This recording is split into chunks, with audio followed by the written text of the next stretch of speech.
Hello friends, welcome back to Gautami kitchen. అల్లం పచ్చడి. ఒక కప్పుతో అల్లం ముక్కలు చిన్నగా కట్ చేసుకున్నవి. అదే కప్పుతో బెల్లం తురుము తీసుకోవాలి. అదే కప్పుతో చింతపండు, దాంట్లో పీచు లేకుండా పిక్కలు లేకుండా. వీటన్నిటిని ఒక 1 అవర్ పాటు ఎండలో ఉంచుకోవాలి. ఎండ లేకపోతే ఫ్యాన్ కింద పెట్టుకొని ఆరబెట్టుకోవాలి. ఏమన్నా తడి ఉంటే చెమ్మ ఉన్నా కానీ మొత్తం ఆరిపోతుంది. కళాయి తీసుకొని కళాయి హీట్ ఎక్కగానే 1 టేబుల్ స్పూన్ ధనియాలు తీసుకోవాలి. 1/2 టేబుల్ స్పూన్ ఆవాలు, 1/2 టేబుల్ స్పూన్ మెంతులు తీసుకోవాలి. వీటన్నిటిని దోరగా వేయించుకోవాలి. మరీ వేగనివ్వకూడదు, దోరగా వేయించుకుంటే సరిపోతుంది.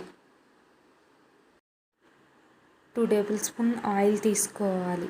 తర్వాత మనం ముందుగా క్లీన్ చేసుకున్న అల్లం పీసెస్ అన్నిటిని ఆయిల్లోకి వేసుకోవాలి.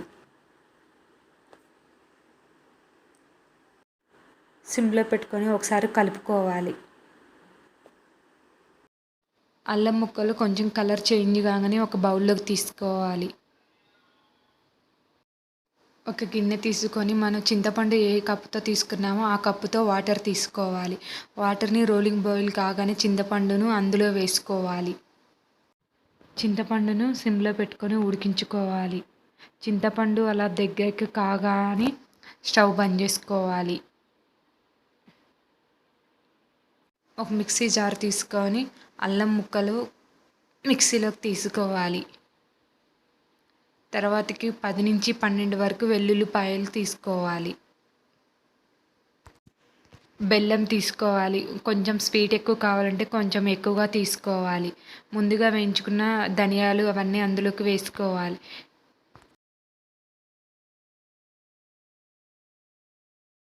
మనం ముందుగా రెడీ చేసుకున్న చింతపండు చల్లారినాక మిక్సీలోకి తీసుకోవాలి. గోరువెచ్చగున్నా పర్లేదు, వేడిగా మాత్రం తీసుకోకూడదు. 2 టేబుల్ స్పూన్ సాల్ట్ తీసుకోవాలి. మనం ఇందాక బెల్లాన్ని 1 కప్ తీసుకున్నాం కాబట్టి ఇప్పుడు 1/2 కప్పు కారం తీసుకోవాలి. మెత్తగా పేస్ట్ లాగా చేసుకోవాలి.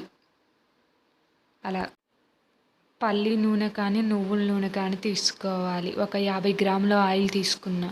ఎండుమిర్చి 4 నుంచి 5 ఎండుమిర్చి వేసుకోవాలి. తర్వాతకి వెల్లుల్లిపాయలు ఒక 5 వేసుకున్న తర్వాతకి పోపు దినుసులు వీటన్నిటిని గోల్డెన్ కలర్ వచ్చే వరకు వేయించుకోవాలి. తర్వాతకి 2 రెమ్మల కరివేపాకు తీసుకోవాలి. 1/2 టేబుల్ స్పూన్ పసుపు. స్టవ్ ఆన్ చేసుకొని కొంచెం ఇంగువ వేసుకోవాలి. ఇప్పుడు ఈ ఆయిల్ అంతా చల్లగా అయిన తర్వాత వేసుకోవాలి, లేదా గోరువెచ్చగున్నా పర్లేదు.